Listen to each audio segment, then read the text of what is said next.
नमस्कार, आप देख रहे हैं न्यूज वॉच इंडिया। मैं हूं आपके साथ पंकज यादव।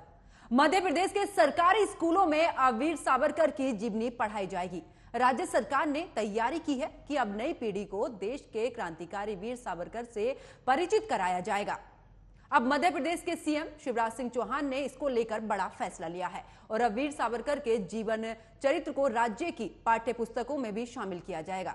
शिक्षा राज्य मंत्री इंदर सिंह परमार ने कहा कि कांग्रेस के लोग हमारे क्रांतिकारियों को बच्चों तक नहीं पहुंचाना चाहते हैं और इसी वजह से वो वीर सावरकर का देश के लिए जिस तरीके से उन्होंने योगदान दिया है महत्व उसको नहीं दे रहे हैं। इसी को लेकर अब राजनीति मध्य प्रदेश में शुरू हो चुकी है। इसी पर चर्चा करेंगे, लेकिन उससे पहले हमारी ये खास रिपोर्ट देखिए। उत्तर प्रदेश की तर्ज पर अब मध्य प्रदेश में भी वीर सावरकर की जीवनी बच्चों को पढ़ाई जाएगी। राज्य की शिवराज सरकार ने फैसला लिया है कि अब सरकारी स्कूलों के बच्चों को क्रांतिकारी सावरकर के योगदान से अवगत कराया जाएगा। राज्य के शिक्षा मंत्री इंदर सिंह परमार ने ये जानकारी देते हुए कहा है कि दुर्भाग्य से कांग्रेस ने भारत के सच्चे क्रांतिकारियों के बारे में नहीं पढ़ाया। वीर सावरकर हमारे उन महान क्रांतिकारियों में से है जिनको एक एक जन्म में दो दो आजन्म कारावास की सजा हुई है और 1857 का जो हमारा स्वतंत्रता संग्राम था, पहले लेखक हुए जिन्होंने 1857 के आंदोलन को स्वतंत्रता संग्राम कहा, नहीं तो लोग गदर ही कहते थे। इसलिए भारत की आज़ादी में उनका अपूर्णीय योगदान है और इसलिए उनको समाज जीवन में हर जगह पर सम्मान मिलना चाहिए। दुर्भाग्य से इस देश में कांग्रेस की सरकारों ने भारत के महान क्रांतिकारियों को इतिहास के पन्नों में जगह नहीं दी गई। शिक्षा मंत्री ने कहा कि भारत की आजादी में सावरकर का पूर्ण योगदान है और इसीलिए उन्हें समाज में सम्मान मिलना चाहिए, लेकिन दुर्भाग्यवश भारत के महान क्रांतिकारियों को इतिहास के पन्नों में जगह नहीं दी गई। कांग्रेस के लोग भारत के महान लोगों की गाथा बच्चों तक पहुंचाना नहीं चाहते थे। इसीलिए जब कमलनाथ की सरकार थी तब एक स्कूल में वीर सावरकर की किताबें बांटने पर प्राचार्य को निलंबित कर दिया गया था। वहीं कांग्रेस ने इस मुद्दे पर शिवराज सरकार को घेरा है। कांग्रेस विधायक आरिफ मसूद ने कहा कि ये दुर्भाग्यपूर्ण है कि वे सावरकर को शामिल करना चाहते हैं। सावरकर को किस हैसियत से शामिल करना चाहते हैं, ये बड़ा सवालिया निशान है और बहुत अफसोसजनक है। सावरकर की कहीं कोई भी पृष्ठभूमि में हमने जो आज तक पढ़ा, उनके खुद के पत्र पढ़े हैं जिसपे अनेक बार पत्र सोशल मीडिया पे आ चुके हैं जो अंग्रेजों से उन्होंने माफ़ी मांगी है और ऐसे व्यक्ति का इतिहास में जोड़ना ये शर्मनाक है। तो सवाल ये है कि अब क्रांतिकारी सावरकर के योगदान को जब सरकार नई पीढ़ी के बीच लाना चाहती है तो कांग्रेस को इसमें आपत्ति क्या है और क्यों न देश की आजादी में सावरकर के योगदान पर उन्हें सम्मान मिलना चाहिए। Bureau report, news watch India.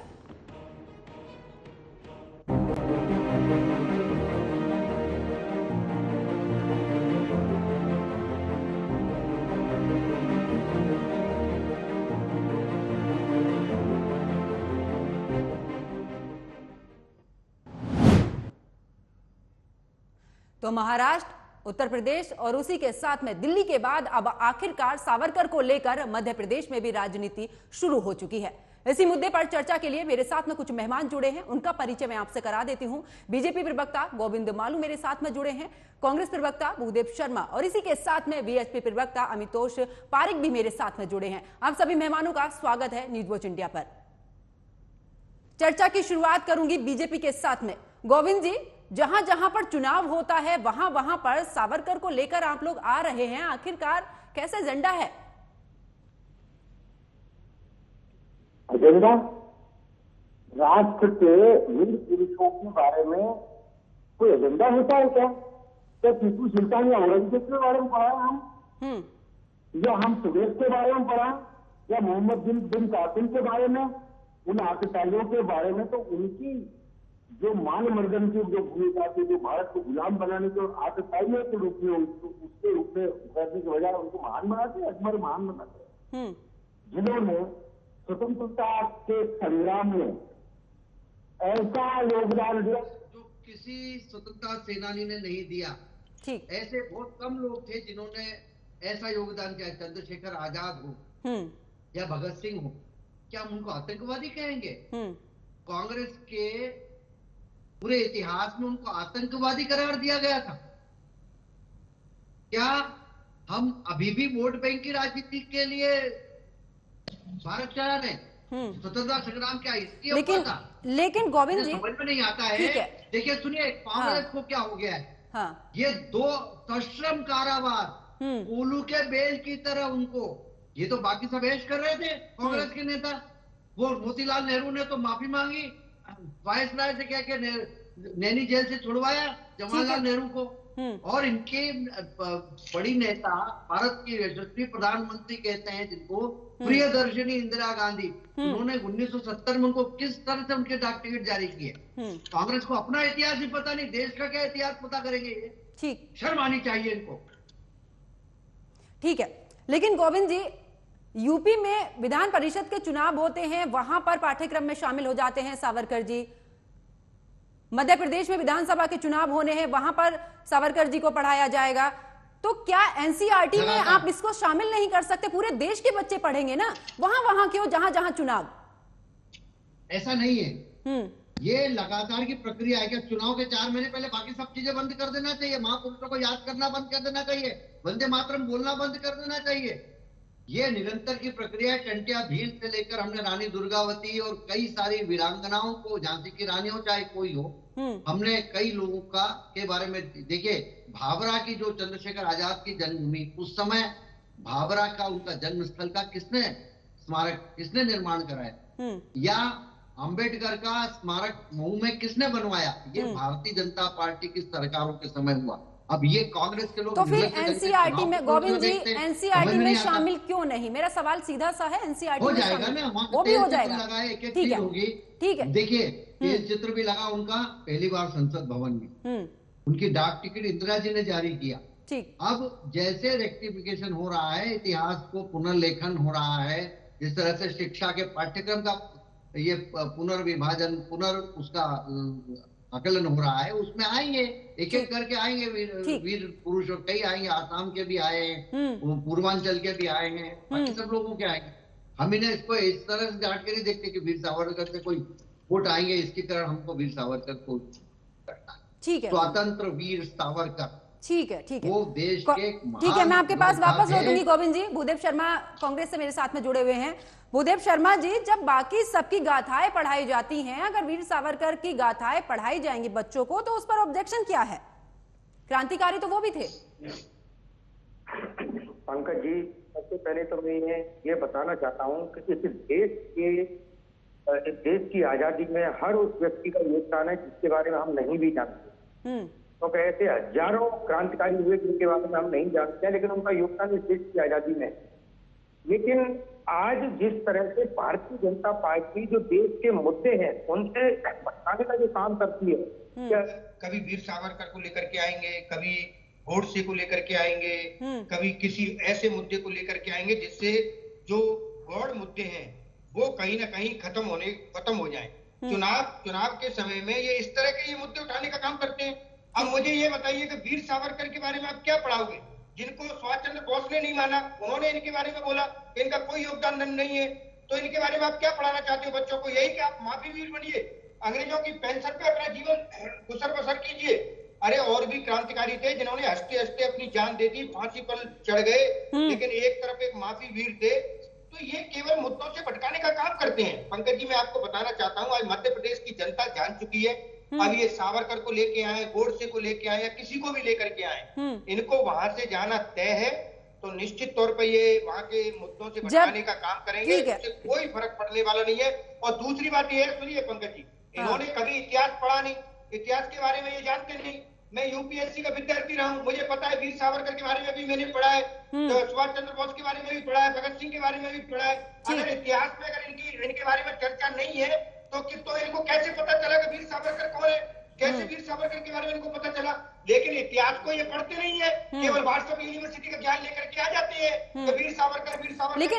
लेकिन भूदेव शर्मा जी, जब आपको कॉन्फिडेंस है, जब आपको मध्य प्रदेश में कॉन्फिडेंस है इस चीज को लेकर कि हम चुनाव जीतेंगे, ठीक है, आपको लगता है जनता आपकी तरफ है, फुल ऑफ कॉन्फिडेंस के साथ में आप ये बात कह रहे हैं, अगर सावरकर को पढ़ाया जा रहा है, नहीं, अगर सावरकर को पढ़ाया जा रहा है तो दिक्कत क्या है? क्रांति भूदेव शर्मा जी, आप मेरा सवाल पहले सुन लीजिए, फिर मैं आपका जवाब दूंगी। के एजेंट थे क्या वो?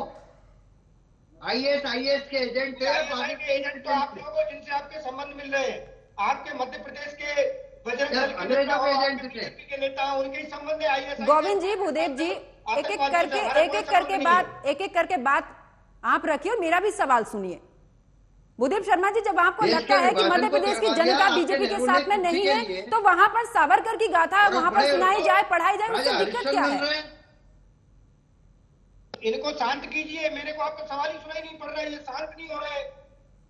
आपको मेरी आवाज पहुंच पा रही है भूदेव शर्मा जी?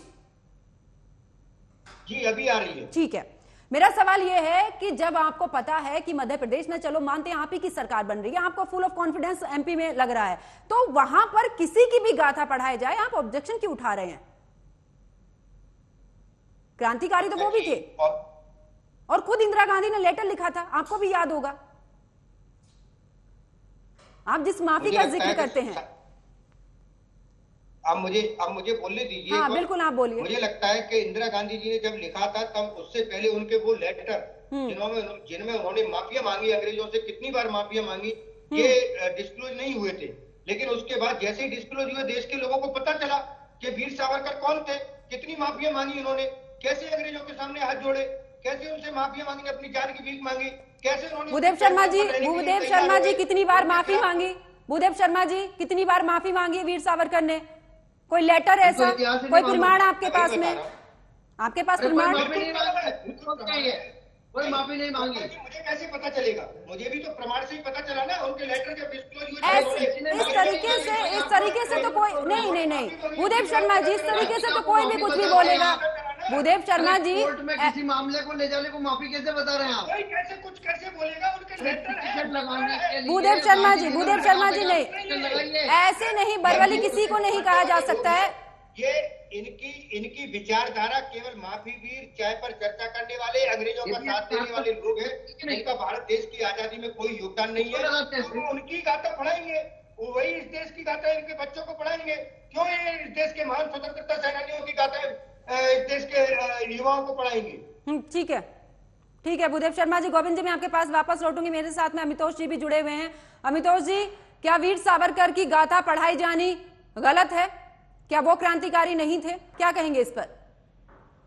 पंकज जी, सबसे पहले तो मैं अपना वक्तव्य शुरू करने से प्रमुखता ये बात कहना चाहूंगा, जो कांग्रेस प्रवक्ता ने यहाँ पे बात कही कि वो यूपीएससी के छात्र रहे हैं और उनको ज्यादा जानकारी है, तो आज इतिहास की अगर बात करने की आवश्यकता है तो मैं आपके माध्यम से इनसे पूछ लेता हूँ, मोपला दंगों के अंदर में जितने भी लोगों ने वहां हिंदुओं को मारा था, मैं नाम बता देता हूँ आपको।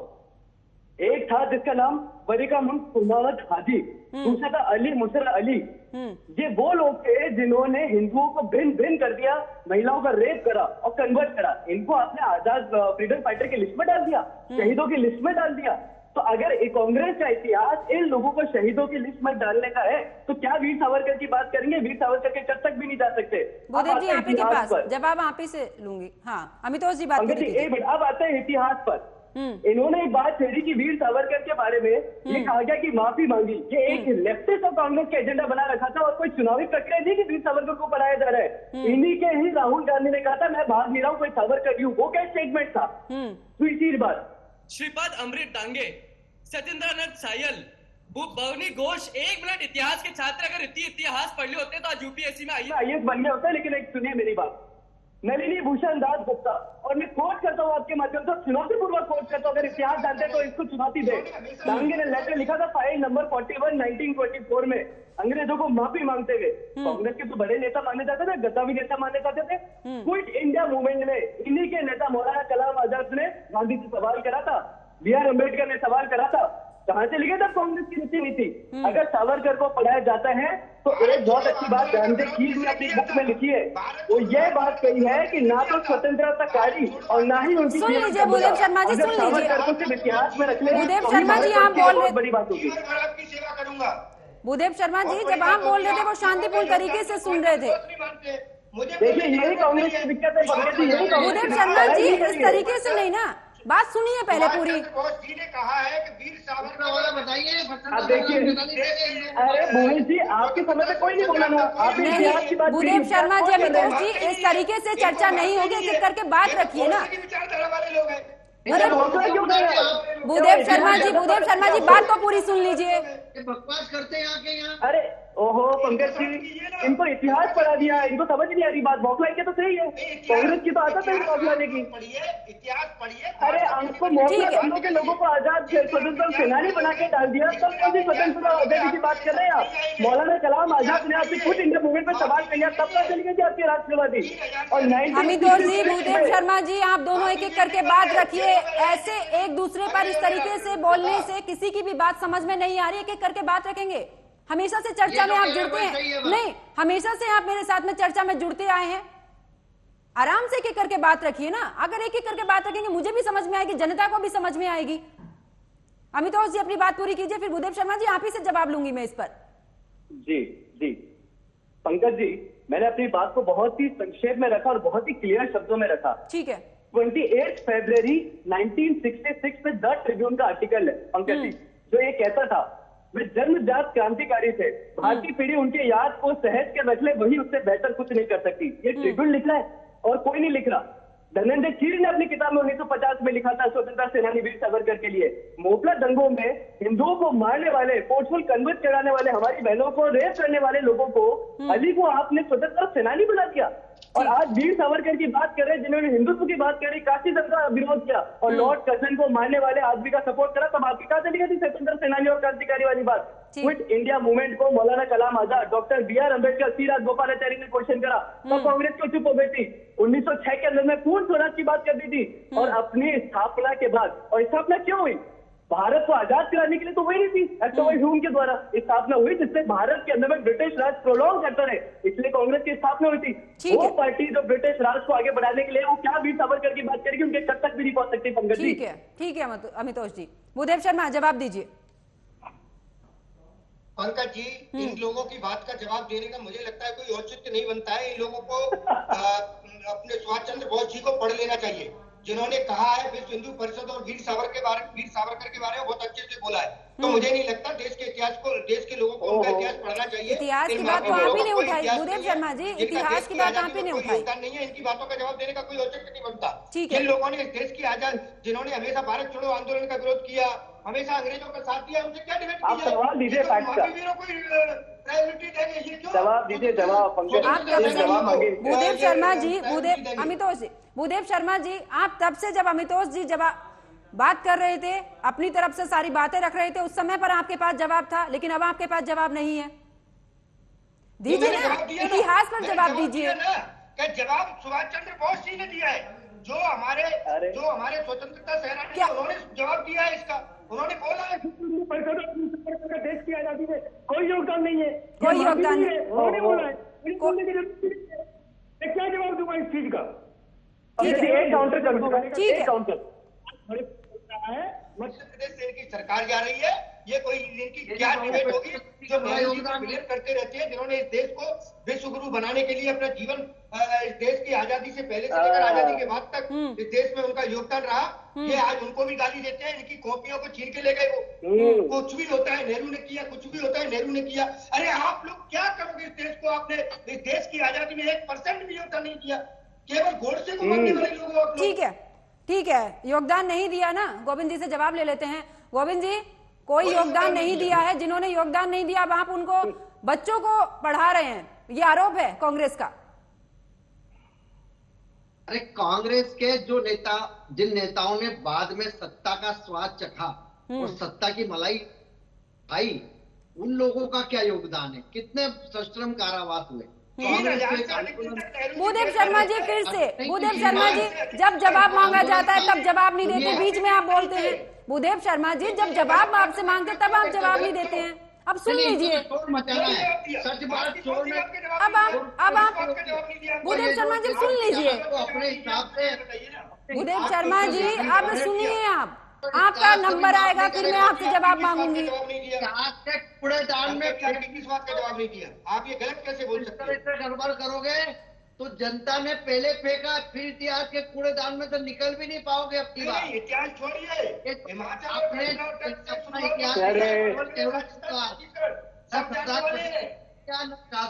भूदेव शर्मा जी, मैं इतने समय से आपको समझाए जा रही हूँ भूदेव शर्मा जी कि कृपया करके जब आप बोलते हैं वो दोनों मेहमान आपकी बातें सुनते हैं।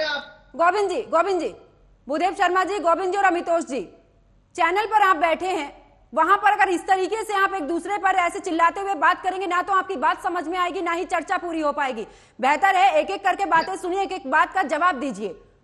मैं एक एक करके सबसे जवाब ले रही हूँ ना भूदेव शर्मा जी, नंबर आता है आपका, मैं आपसे सीधा जवाब मांगती हूँ, मैं उस बीच में कोई नहीं बोलता है। तो प्लीज अपनी बात को ना आराम से रखिए, एक एक करके अपनी बात को रखिए। गोविंद जी अपनी बात पूरी कीजिए। बैठने का कोई आपको सलीका नहीं है। गोविंद जी अब अपनी बात पूरी कीजिए। बुला लेते हैं आप। अरे आप अपनी बात रखिए, तरीका किसको है छोड़िए, बात रखिए आप। व्यक्तिगत मत जाइए गोविंद जी, व्यक्तिगत मत जाइए, मैं बैठी हूँ व्यक्तिगत जाने के लिए। अगर कोई कुछ बोलता है तो आप गोविंद जी अपनी बात पूरी कीजिए। आप मुझसे पूछ रहे हैं, हाँ ये देखिए मुझसे पूछ रहे हैं ना, हाँ मैं जवाब दे रहा हूँ ना, तो आप उनको शांत रहने का कहिए, शोर मत मचाइए। ये शोर मचाने से सच बात थोड़ी दब जाएगी। भूदेव शर्मा जी अब आप आराम से सुनिए, मैं आप ही के पास आऊंगी, सारे जवाब आप ही से लूंगी। ठीक है गोविंद शर्मा जी अपनी बात, गोविंद शर्मा जी समय बहुत कम रहता है, इसीलिए अपनी बात आप लोग पूरी कीजिए। पंकज जी भारत के इतिहास को अपने हिसाब से लिखना चाहते हैं। इन्होंने क्या योगदान दिया आजादी के आंदोलन में, इनसे पूछो। जिन लोगों ने बाद में सत्ता में पूरी तरह से भागीदारी की, नेहरू गांधी परिवार, उनका क्या योगदान था। बाकी बहुत सारे कांग्रेस का बड़ा आंदोलन था, इसमें डॉक्टर श्यामा प्रसाद मुखर्जी, पंडित दीनदयाल उपाध्याय, वीर सावरकर और हमारे गुरु गोलवलकर, इन सब का योगदान था इसमें। ये जब आंदोलन था, ये तो किस तरह से सत्ता मिल जाए प्रधानमंत्री बनने की जुगाड़ में इतनी जल्दी में थे पंडित नेहरू, और लेडी माउंटबेटन के प्रेम में इतने अंधे हो रहे थे कि जो उन्होंने बोला स्वीकार करके देश के टुकड़े कर दिए। थोड़े दिन रुक जाते, सुभाष चंद्र बोस ने कहा था संघर्ष करो, थोड़े दिन रुक की आजादी लेकर आएंगे। इनको कहाँ सब्र थी, इनको तो ऐश करना था। इनके नेताओं ने इसके अलावा कुछ नहीं किया। डॉक्टर अम्बेडकर जिनका योगदान था, इनने अपने उम्मीदवार खड़ा करके उनको हरवाया। ठीक है। और वीर सावरकर के बारे में, अरे इनकी जबान को लकवा क्यों नहीं मार जाता। ऐसे लोग जिन्होंने राष्ट्र के लिए अपना जीवन सर्वस्व कुर्बान कर दिया, जिनको कितनी यातना दी गई, इनके किसी ने यातना भोगी। मोतीलाल नेहरू ने वायसराय के सामने गुहार लगाई कि नहीं, नेहरू जी को वहां इस जेल में तकलीफ है, दूसरी जगह शिफ्ट कर दो। ये तो इनका इतिहास रहा है। ये क्या दूसरों को सिखाएंगे। आज से घोटाले शुरू कर दिए 1947 में इन्होंने। कश्मीर दे दिया आधा पाकिस्तान को, इधर चीन को 1 लाख वर्ग मीटर जमीन देते हैं, और नेहरू जी कहते हैं वहां तो बंजर जमीन थी। गोविंद जी बात यहाँ पर सावरकर जी की हो रही है, सर दे दोगे। ठीक है गोविंद जी, बात यहाँ पर सावरकर जी की हो रही है, तो मैं चाहूंगी कि चर्चा में उसी पर ही रहें। चर्चा में सब बातें आएंगी। बिल्कुल। भूदेव शर्मा जी 1980 में जिस तरीके से, एक मिनट गोविंद जी मेरी बात सुन लिए। भूदेव शर्मा जी 1980 में, अरे आप कहोगे तब जवाब नहीं देंगे, आप जवाब लोगे क्या? अब मैं आप मेरी बात, भूदेव शर्मा जी अब आप मेरी बात सुनिए, उधर से वो नहीं बोल रहे हैं। 1980 में इंदिरा गांधी जी ने लेटर लिखा था, जानते हैं ना आप। उस दौरान उन्होंने जिक्र किया था सावरकर जी का, जब पुण्यतिथि को लेकर उन्होंने साफ तौर पर कहा था कि स्वतंत्रता आंदोलन में एक अलग पहचान और एक अहम स्थान सावरकर जी रखते हैं। तो उस दौरान पर इंदिरा गांधी जी सावरकर जी को इतना महत्व दे रही है, और आज की कांग्रेस की बात कर रहे हैं तो आज कांग्रेस कहती है कि उनका कोई अहम रोल ही नहीं रहा है। अब इसका मुझे जवाब देने दिया जाए, बीच में न बोला जाए। ठीक है, ठीक है। जब इंदिरा गांधी जी ने उनको, मुझे पता है, डाक टिकट भी निकाला था उनको, बहुत हम हमारे कांग्रेस की एक पार्टी रही है, वो हमेशा ही हर किसी को सम्मान देते रहे। चाहे नेहरू जी की बात हो, हमेशा विपक्ष को सम्मान दिया, और 2014 से पहले तक विपक्ष को हमेशा सम्मान दिया गया, देश का प्रतिनिधित्व करने के लिए विदेशों तक भेजा गया। लेकिन 2014 के बाद क्या पार्टी बदली, पूरा देश जानता है। लेकिन जब जिस समय इंदिरा गांधी जी ने इनको महान स्वतंत्रता सेनानी कहा, या जितना भी इनको सम्मान दिया गया, उस समय तक इनके वो लेटर डिस्क्लोज नहीं हुए थे जो इन्होंने अंग्रेजों को भेजे थे। माफी मांगी थी, माफीनामे भेजे थे। उसके बाद शायद 1988 या 89 के आसपास मुझे लगता है एग्जैक्ट मुझे ये याद नहीं, उस समय इनके लेटर डिस्क्लोज हुए, तब ये देश के लोगों को इनको पता चला कि ये माफी। भूदेव शर्मा जी लेटर लिखे गए थे माफी के। भूदेव शर्मा जी आज जनता भी जानना चाहती है। भूदेव शर्मा जी मैं भी जानना चाहती हूँ, माफीनामे के लेटर लिखे गए थे। एक अकेले स्वतंत्रता सेनानी जिनको 2 बार आजीवन कारावास हुआ और जो उनकी पेंशन पर अपना। भूदेव शर्मा जी जेल तो महात्मा गांधी भी गए थे, पंडित जवाहरलाल नेहरू भी गए थे। आप मुझे बताइए लेटर लिखे गए थे, लेटर लिखे गए थे भूदेव शर्मा जी, लेटर लिखे गए थे, मुझे हाँ ना का जवाब दीजिए। भूदेव शर्मा जी माफी मांगकर पेंशन नहीं ली पंकज जी किसी ने भी। भूदेव शर्मा जी हाँ ना का जवाब, क्या माफीनामा के लेटर लिखे गए थे? किसके द्वारा? आप ही से मैं पूछ रही हूँ। सावरकर ने जो माफी मांगी थी उसके लेटर लिखे गए थे? सीधा सा सवाल आपसे, सीधा सा जवाब, घुमा फिरा के कोई जवाब नहीं, किसी लिखे गए थे।